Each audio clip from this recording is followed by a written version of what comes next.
La scène classique, tu as une réunion, tu as une idée de génie, tu as le truc qui peut tout débloquer, ton cœur s'emballe, tu prépares ta phrase d'attaque et au moment de l'ouvrir, pam, gorge sèche, pouls à 200, une seule pensée te glace le sang, mais qu'est-ce qu'ils vont penser? Le boss, les collègues, et si mon idée était complètement débile? Cette trouille du jugement, elle ne t'empêche pas juste de parler, elle te fait rater des promotions, elle te sabote, elle limite tes projets qui te tiennent à cœur et pire que tout, elle t'empêche de montrer qui tu es vraiment. Soyons clairs, cette angoisse au boulot, c'est un poison. Les études montrent que l'anxiété sociale en milieu professionnel est un frein majeur pour la carrière de nombreuses personnes. Alors c'est pas juste dans la tête, c'est un boulet invisible qui te coûte des opportunités, du respect et une certaine dose de kiff. Bonjour, bienvenue dans ce nouvel épisode des survivants du burn-out. Et si on transformait cette angoisse en carburant? Si cette sensibilité bien maîtrisée devenait ton super pouvoir? Oublie les conseils à 2 balles. Dans cette vidéo, je vais te balancer 5 vrais secrets, 5 stratégies de choc pour te libérer une bonne fois pour toutes du regard des autres et enfin prendre la place que tu mérites. Au boulot évidemment, mais aussi dans ta vie. Avant qu'on attaque, laisse-moi te dire pourquoi ce sujet me prend aux tripes. Il y a quelques années, j'étais exactement comme toi.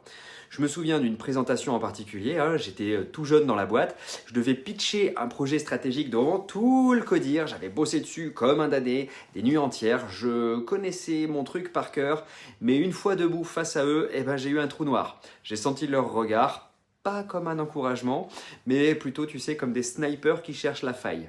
Ma voix s'est mise à trembler, j'ai bafouillé, j'ai zappé des slides cruciales, bref, j'ai perdu le fil.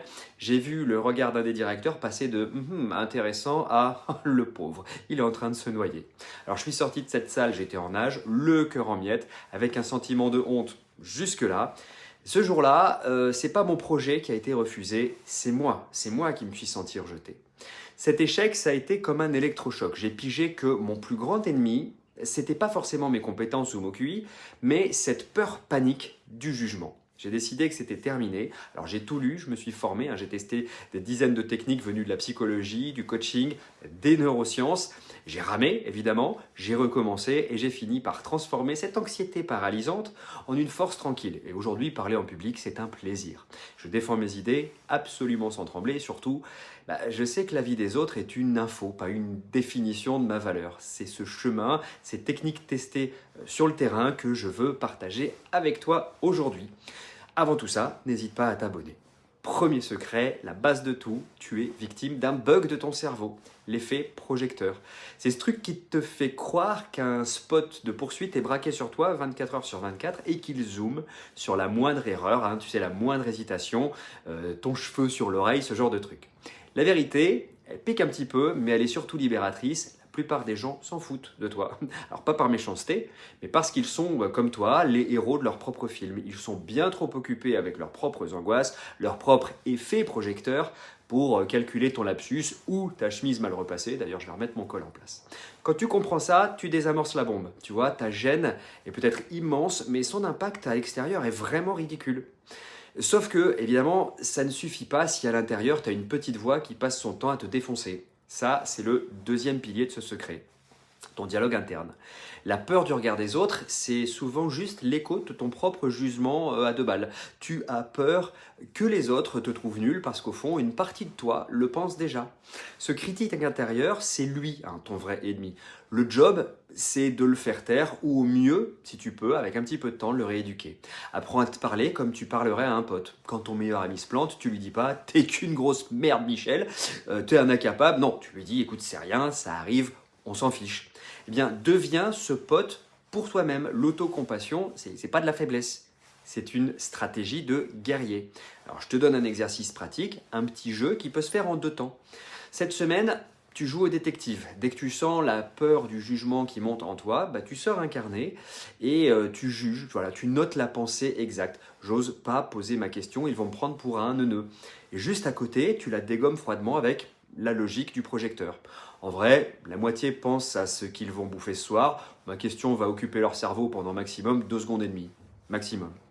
Voilà, pour reprogrammer ta voix intérieure, tu vas faire l'exercice des 3 kiffs pro, c'est-à-dire qu'avant chaque situation de stress, tu prends 30 secondes pour lister 3 qualités professionnelles que tu as factuellement. Exemple, je suis fiable, je tiens toujours mes délais, ce sujet, voilà, j'analyse plus vite que mon ombre et j'ai des idées que les autres n'ont pas. Tu vois, ancrer ces faits, c'est enfiler un gilet pare-balles mental. Tu n'entres plus dans l'arène à poil, mais tu entres armé de ta propre valeur. Deuxième secret, reprendre les clés de la boutique. Tu vois, ça c'est une véritable révolution. Le pouvoir que les autres ont sur toi, c'est toi qui leur as donné. Et ce que tu donnes, tu peux aussi le reprendre. Tu n'es pas une victime qui subit, tu as juste mis la télécommande de ton estime de toi dans les mains du premier venu. Alors on va réfléchir 2 secondes. Est-ce que l'avis de quelqu'un de random dans le métro a le même poids que celui de ton mentor ? Non. Pourquoi ? Parce que tu as décidé de donner plus de crédit à certaines personnes. C'est tout. Le problème, c'est quand tu distribues ce fameux crédit à tout le monde sans distinction. C'est épuisant et c'est une bêtise stratégique. La solution devient le videur de ta propre boîte de nuit. Tu tries. Tu choisis qui a le droit d'avoir un impact sur toi. Imagine un cercle de confiance VIP. Dedans, tu mets 3-4 personnes maximum, des gens qui te connaissent, qui te respectent et dont l'avis est pertinent. Leur feedback, eux, c'est de l'or. Dehors, il y a le reste du monde et leur opinion, c'est du bruit de fond. Apprendre à distinguer le signal, feedback utile, du bruit, jugement à la neuneu, ça, c'est une compétence vitale. Et au bureau, c'est exactement pareil. Au lieu de flipper du jugement imaginaire des 15 personnes en réunion, identifie les 2 ou 3 dont l'avis compte vraiment pour ta carrière, ton N+1, l'expert technique, peu importe. Concentre-toi sur eux. Les autres, c'est des Pokémon, c'est des spectateurs. Tu passes d'une angoisse diffuse, qu'est-ce qu'ils pensent tous, à une quête précise, qu'est-ce que pense mon boss ou cette personne de cette idée. Ça change tout. Je vais te donner un exercice pratique. Prends une feuille, dessine 3 cercles et les uns dans les autres. Le cercle du centre, tu mets le noyau dur. Tu mets les noms de 3 à 5 personnes maximum dont le jugement est en or massif, ça veut rien dire. Des gens bienveillants et compétents, c'est leur avis que tu dois aller chercher. Dans le deuxième cercle, tu mets le cercle d'influence, les gens dont l'avis compte, mais dans un certain contexte. Ton boss, un gros client, leur feedback, il est important, mais il est à prendre avec des pincettes parce qu'il est lié à leurs propres objectifs, pas à ta valeur d'être humain en fait. Et puis, dehors, il y a le bruit ambiant, tu vois, il y a tout le reste, les collègues, les fantômes, les contacts LinkedIn, les inconnus, leur opinion doit peser 0. Bien sûr, tu l'entends, mais il ne doit pas compter. Mais maintenant, à chaque fois que tu flippes d'un jugement, demande-toi, ça vient de quel cercle ? Si ça vient du bruit ambiant, poubelle. Si ça vient du cercle d'influence, tu analyses l'info. Et si ça vient du noyau dur, tu prends ça comme un cadeau. Cet audit va te redonner les commandes. Je te donne maintenant le 3e secret, ancrer ses décisions dans sa propre boussole. On va faire un changement de logiciel. Au lieu de te demander qu'est-ce qu'ils vont penser de ma décision, la seule question qui vaille, c'est est-ce que cette décision est alignée avec qui je suis ? On passe d'une validation externe à une validation interne. Quand tu vis selon tes propres règles, la vie des autres, ça devient largement secondaire. La peur du jugement adore le vide. Si tu ne sais pas ce qui est important pour toi, si tu n'as pas de boussole, c'est normal que tu cherches la direction dans le regard des autres. Tu deviens une forme de girouette et ça, c'est le meilleur moyen de finir anxieux et épuisé. Définir tes valeurs professionnelles, c'est pas un exercice de hippie, c'est te forger une armure. Tes valeurs, c'est tes règles du jeu non négociables. C'est quoi ? L'honnêteté radicale, l'innovation, l'entraide. Une fois que tu as ces 3 à 5 valeurs piliers, chaque décision passe à travers ce filtre. Imagine que l'une de tes valeurs, c'est l'audace. T'hésites à proposer ton idée qui déchire en réunion, la peur te murmure, ils vont te trouver barge, c'est trop risqué. Mais ta boussole interne, elle te crie « Mon job, c'est d'être audacieux, ne rien dire, c'est me trahir ». D'un coup, le risque de déplaire pèse beaucoup moins lourd que le risque de te renier toi-même. Et agir en accord avec ses propres valeurs, ça blinde l'estime de soi. Je te donne un exercice pratique. Ton manifeste personnel. Ça demande de se poser 5 minutes, mais ça change la vie. Liste tes valeurs. Prends 1 heure au calme et tu listes tous les mots qui représentent ce qui compte pour toi au travail. Pense au moment où tu t'es senti fier, puissant, à ta place. C'est quoi les valeurs derrière ? Exemple, la créativité, la rigueur, l'autonomie, l'apprentissage, que sais-je ? Choisis ton top 3 dans cette liste. Sélectionne les 3 valeurs qui sont absolument non négociables. Celles que si tu ne les respectes pas, tu te sens crade en fait. Tu vois, c'est vraiment ça. Et puis écris ton manifeste. Pour chaque valeur, écris une phrase cash qui la définit. Si c'est l'intégrité, je dis ce que je fais ce que je dis. Pas de compromis à la mort moelleux, non, même si c'est dur. Si c'est la croissance, je cherche les défis qui me font flipper parce que progresser est plus important que d'avoir l'air parfait. Lis ce manifeste tous les matins. Imprègne-toi de celui-là. La prochaine fois que tu flippes, consulte ton manifeste. La question ne sera plus comment leur faire plaisir, mais quelle option respecte mes règles du jeu. Game changer. Quatrième secret, l'action. L'action, c'est concrètement le plus brutal, mais le plus efficace. L'action, c'est pas ce que tu feras quand tu n'auras plus peur. L'action est ce que tu dois faire pour ne plus avoir peur. La confiance ne précède pas l'action. Elle en est la conséquence directe. Réécoute cette phrase. Tu ne peux pas sortir de ta tête en restant dans ta tête. Faut aller sur le terrain. La peur du jugement, c'est un monstre. C'est un monstre qui grossit à chaque fois que tu te défiles. Chaque fois que tu te tais, que tu évites une situation, tu nourris ce monstre. Il devient plus gros, plus balèze, plus méchant. À l'inverse, chaque micro-action courageuse, ça va l'affamer. Et la clé, c'est de l'exposition progressive. N'essaie pas de passer de muet comme une carpe à champion de la conférence TEDx. Non, ça c'est le crash assuré. La confiance se bâtit par des petites victoires. Si parler en réunion te terrifie, premier défi, pose juste une question, juste une. La semaine d'après, 2. Ça va avoir un double effet. D'abord, ça désensibilise ton cerveau. Tu vois, en t'exposant doucement à ta peur, il apprend qu'il n'y a pas de danger de mort. L'anxiété baisse mécaniquement. Ensuite, ça te donne des preuves. Tu imagines le pire, mais en agissant, tu découvres que dans 99% des cas, les autres s'en foutent complètement. Ou même parfois trouvent ça bien ce que tu fais. Ton cerveau remplace ces films d'horreur par des souvenirs réels et gérables. C'est la base des thérapies cognitivo-comportementales contre l'anxiété sociale. Exercice pratique, le challenge fuck de la peur.